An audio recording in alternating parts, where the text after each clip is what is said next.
Sisterhood, welcome back to another episode of Sisters.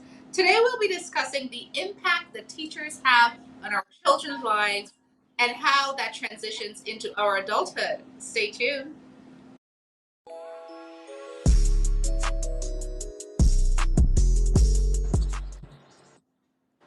And we're back. Before we get into today's topics, let's pay some bills and give a shout out to our sponsors. We would like to say thank you to Glam D Fashions. Visit them at www.glamd.com for all of your loungewear needs. Also, major shout out to a new sponsor of ours called Winners Place. It's a great venue space located in Brooklyn, New York, and is owned by overseas based Guyanese Mr. Kevin Beaton. They have an exciting sip and cake event coming up on October 23rd. Don't forget to reach out to them, get your tickets. You're going to enjoy this. If you live within the metropolitan area, definitely get your tickets. And don't forget to book Winner's Place for your next venue. Also, not forgetting the Shimmy Shauna brand. Don't forget to visit them for your thermals. It's a pocket mug. It will keep all of your liquids warm or cold, whatever you desire. And also a shout out to Wonder Scrub Like Silk. If you want luxurious feeling skin, visit www.wonderscrublikesilk.com. So, as I stated, today we'll be discussing the pros and cons teachers have on our society, our children, and how that transitions with us throughout our adulthood. I'm here at my gorgeous sisters as always. Hi, ladies. How are you? I've missed you. How are you doing? I'm great. We're Hi, fine. Shimmy. Hi, Shimmy. Hi, I now. love it. So, as I stated, we'll be discussing the pros and cons that teachers tend to have in our lives. And we are so fortunate to have two amazing teachers, trained and educated, and we're so proud to have them. Colleen and Chanelli are both teachers by profession, so they'll be able to shed much more light on this. Hi, Colleen. Tell us, what do you love most about teaching? Um, what do I love most about teaching? Teaching is a job where you never get time for yourself. And so, why do I say that? I say that because my sisters know that I'm at work. Probably the only day I'm not at work is on Sunday. And I guess probably if they call me in on Sunday, I gotta head into work. But it takes a lot out of you. And so it's a profession where you have to love what you do. You're not there only for the money, because it requires a lot of your time, it requires a lot of your patience, it requires a lot of your attention, it just requires a lot from you. And so I love the fact that teaching has caused me to evolve into um, the woman that I am today. It has contributed to my growth, it has contributed to my development holistically. And so teaching has taught me patience. It has taught me to handle situations differently because I'm dealing with different children from different personal background, children with different capabilities, children with different abilities. And so, just to expound on that a little, you know, we have children who are academically inclined, and then we have children who are skilled. And so we got to learn how to maneuver those different children that we have in our classroom. And so it has taught me to adjust to different personalities and character traits. So I know how to deal with children of this level, children of that level, children with skills, children with family issues, children with everything that you can think about.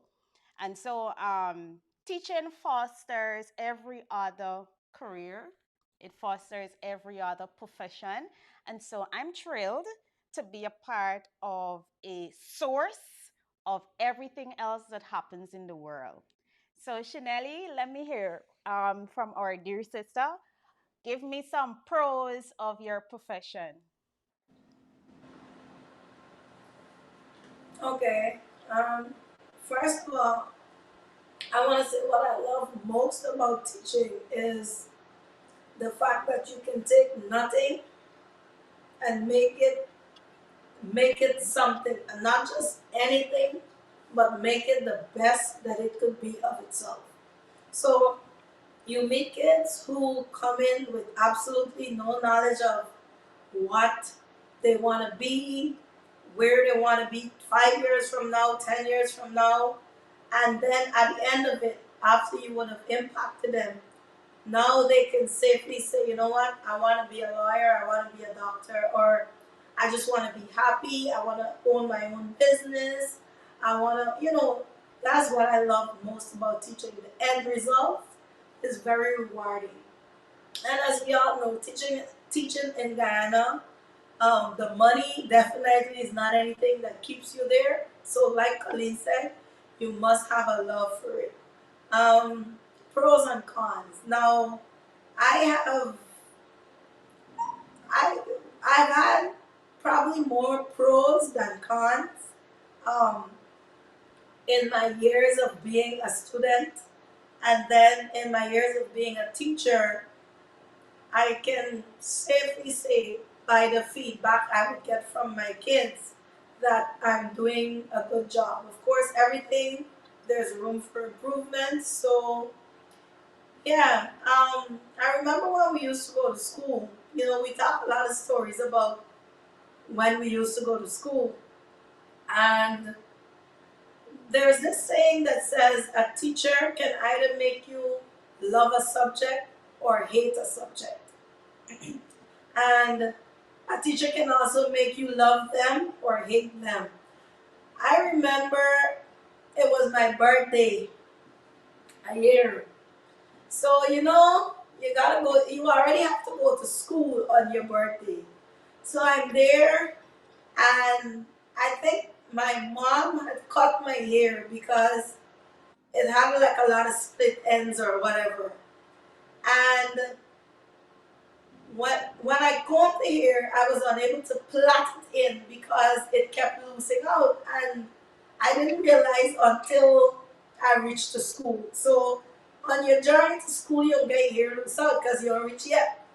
But when I was there and I tried plaiting it in, it couldn't stay.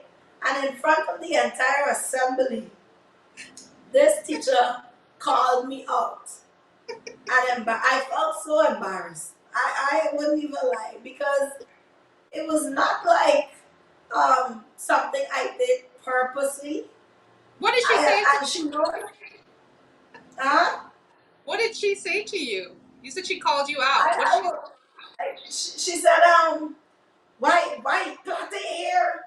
Why you get your hair like that? I'm like, I'm trying to plait it in, but it's not staying. So my friends were like, Miss, today's her birthday. So what happened? If it's me birthday, I could come to walk in a short pants. I was like, but anyways, knowing me back then, I started to cry because she could have waited until I got to the classroom to address the matter. But instead, she did it in front of the entire assembly. And now everybody's like watching at me. And knowing the impact we had on the other kids in the school, for some, I could imagine they were enjoying that moment. And from then onwards, this teacher and I used to go to the same church. But from then onwards, we never had like a good relationship after then. I am a very good cook, but I did not do home economics at school because I did not want any interaction with this teacher. So who knows? I could have probably owned the next Carnegie, but because of the incident and the ongoing rift that we had, I mean, people would say, "Oh, you're a child. You're not supposed to, hold on to things." But you got to understand that children have feelings as well, and I think that's a problem, like with the adults. So that was one where it was on the little downside. But on the upside, I I decided to venture out into teaching because of one of my teachers. And not only did I decide to teach, but I decided to teach the same subject that she was teaching, which is English language, because she made it seem so fun and so exciting. And I felt like when I'm doing anything with English literature and English language, honestly, I feel unstoppable because it is the only subject that I get to travel all parts of the world, even though I'm in one place. I get to be anybody, even though I'm just a teacher. And in terms of writing and so on, you can be so creative and things like that. So yeah, that's and I have lived to see many of my students are now teachers as well. And not only that they're teachers, but they're also teaching English. So I can safely say that I am carrying on the legacy of allowing people to know that English is a very lovely subject. Just to add to what you just said, Chanelli, before I hand it over to Svetlana to close out the show for us, I vividly remember the incident you were referencing when it was your birthday. I am sure our Right. audience knows by now, we all attended high school together, some of us even junior high. And that incident it's funny now, but in that moment, it definitely made a negative impact on not only Chanel, but also us, because we were upset. Like, you hurt our friend and you embarrassed our friend, and Exactly. for what? So speaking of teachers, I want you guys to know we do have both pros and cons. I'm going to share quickly like some cons that we experienced in high school with teachers, and then I'll share a quick pro. Okay, so some cons would be at least I felt like some of our teachers in high school, they projected onto us, and we were just kids. Granted, we were not the easiest bunch of girls to deal with, but we were also not difficult. We were very intelligent. We Exactly. were problem starters, I don't think. And that same particular teacher is the reason Svetlana was separated from us during high school. I'll let her share that story because it's her story to tell. But from our point of view, we were mislabeled, and they labeled us as fast. And in the West Indies, when you label a child as fast, it's because you were saying that they're out and about with the opposite sex or doing things that adults feel like children shouldn't do. And that wasn't the case. We were never like that. They would just see us hanging maybe with one or two of our classmates, and they put us into such a negative category. And we don't even know where Right. that came from. Like, where did that come from? I don't know. And I know for me personally, a lot of the stigma that was thrown on me by certain teachers during in high school came from the fact that they didn't like my aunt. I have an aunt who held a very prominent position in the high school I attended, and a lot of her peers didn't like her. So naturally, here comes a niece, and that fell on me, and I know that for a fact.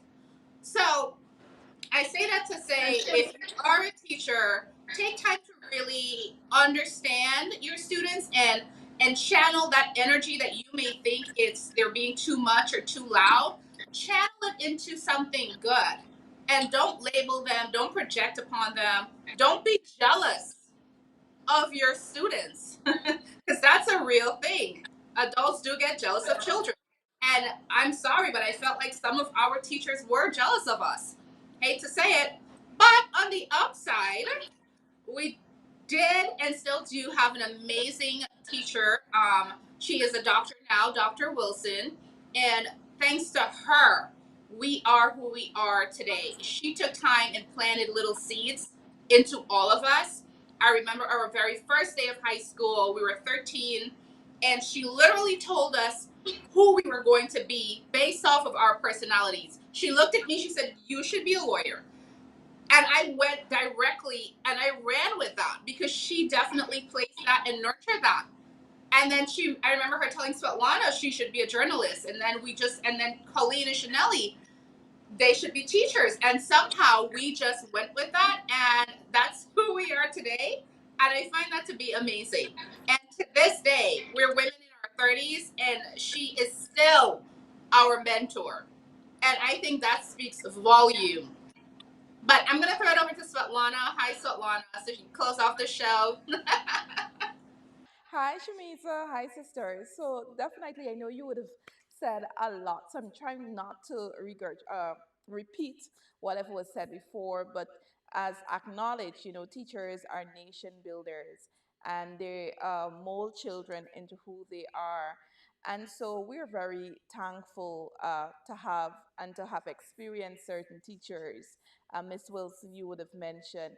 We had Miss Fraser, Miss Phillips, Miss Perry, and the list goes on from New Silver City Secondary School. Also, I went to Mackenzie High School and I had the privilege of meeting Miss Hanks, who taught me English as well as communication studies. And those teachers were very great. We have Miss Kisoon and Miss Davis.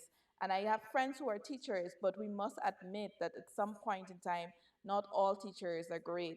And I remember in high school, and this was at New Silver City Secondary, where we, because we had such a great English literature teacher, in forms 1 and 2, we really had high hopes in in form 3. But when we got there, there was this particular teacher, and she was racing through the topic. I think we were dealing with figurative language, a blend of figurative language and poetry, and so she lost us somewhere along the line. And we were telling her nicely that, hey, miss, we're not learning anything. We don't understand the concepts being taught. And she took offense. The matter reached to the head teacher's office. It didn't go as planned. She could have, sometimes you just need to listen to children, because what is the sense of racing through a particular topic when at the end of the day, the children may not understand whatever is being taught. And then she makes a reference to the story or the man in which I was removed from one school and sent. Hey, no, it wasn't like that. But that's how we remembered it. I remember being banned from speaking with my friends or even going out with them because a teacher, she's now deceased, may God rest her soul, but she told my parents that, oh, I saw these girls and they were all paired off. And, it was nothing of the sort. The boys, they were our classmates, and just people read into things way too much and they misjudge who my friends were back then and who they are. And so they went and they filed a lot of complaints. And I think I remember one, that very teacher that Chinelli spoke about, talking about, it would be better if you separate Svetlana from these girls, because Svetlana is quiet and you don't want them to lead her astray. Svetlana has a mind of her own. And whether they tried to separate me back then, it clearly didn't work, because children, yes, you could offer advice and guidance, but sometimes I think we misjudge children. And so we kind of label them, and that's sad. We shouldn't be labeling people's children. We should be helping them to be better individuals by encouraging them. And yes, there will be positive and constructive criticism, but you have to know how to do it. That's why it's called constructive criticism and not just criticism. So they label these girls as, oh, they're bad, and look at them today. We have teachers, a lawyer, and a journalist, and a nurse and midwife. And so we didn't turn out badly. I remember also, with respect to subject, when I went to Mackenzie High, a particular sir told me, math is definitely not for you. And I know back then, if you didn't get maths, you could not have gone on to the university and do certain other programs. And so I needed mathematics, and he even told me, you're not writing it for CSEC. And the man literally put me out of the class. And I was like, you know what? You will have to put me out every single math session, because I am not going anywhere. I'm going to sit and write this class. My parents sent me extra lessons. And guess what? I passed with a grade 3. Now, some of you may say, oh, 3, but for me, it's a distinction in my eyesight. But the sir subsequently saw me and he was like, I know, I always knew you could have done it. Like, you hypocrite. Forgive me for saying that, but that's how some of us judge children. I remember going to high school and I barely passed English. Like, I barely passed English. And guess what? I did exceptionally well. And I even went on to study communication studies And graduated with and distinction. graduated with a distinction. So sometimes you see children, you don't know what are their financial situation at Yeah. home. You don't know what they're putting up with at home. They Mhm. just need that extra push, Yeah. that extra encouragement. And so instead of pulling them down and say, "Oh, you can't," tell them that you could. Mhm. You just focus a little more, just try a little harder, just spend more time doing X, Y, and Z, Yeah. push in the little hours, spend, if it's now the time of technology, people on TikTok and Facebook, do less of that, more of this. The encouragement is what works, Yeah. as against, "Oh, you're a bad child." My mother would often say, "Don't say children are bad children, they're active." Sometimes they're overly active, and nothing is wrong with them, because we all go through different phases in Mhm. our life, and so we deal with things differently. And Yeah. so I just want to wrap up because I know we're out of time. But to our teachers who are doing an exceptional job out there, we want to applaud you. Keep up the good work. Continue to be creative in your teaching, and love what you're doing. Love the children, and understand that each and every one of them, they're coming from different backgrounds, and they deal with things differently. And Yeah. sometimes, we don't always get the best children to work with, but put in the hours, put in that extra time, Make an be impact. patient with them, because Mhm. sometimes all it calls for is a little patience. Yeah. And so we want to thank you for the teachers who know to themselves. You know to yourself that you need to do better. Just sit back and think, how am I impacting this child's life? And what could I do to make things better? And you'll do great. You'll do great things. And to our wonderful viewers who join us every time on our YouTube channel, we want to say thank you so much for watching us. We're now on TikTok. So we're on TikTok. We are sorry, TikTok. TikTok. My bad. We're on TikTok. We're on Facebook. We're on YouTube. So I want you to, if you haven't subscribed just yet, please do so. And look out for us next week, Sunday, for another edition of our show. Thank you so much.